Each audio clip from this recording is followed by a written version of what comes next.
घटनेतून एक धक्कादायक बातमी समोर येत आहे। देवदर्शनासाठी जात असलेल्या गाडीला भीषण अपघात झालेला आहे। ती गाडी आहे क्रुझर गाडी आणि त्याचा टायर फुटून अपघात झालेला आहे।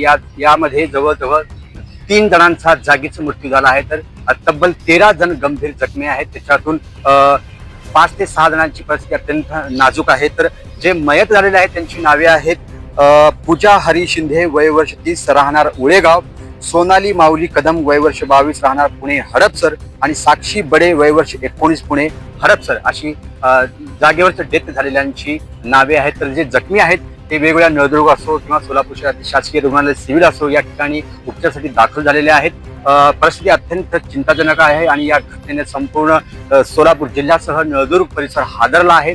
एकंदरीत यामध्ये मृतांची आकडा वाढण्याची शक्यता आहे आणि हा अपघात नेमका कसा घडला तर प्राथमिक माहितीनुसार हा अपघात टायर फुटल्याने झालेला आहे।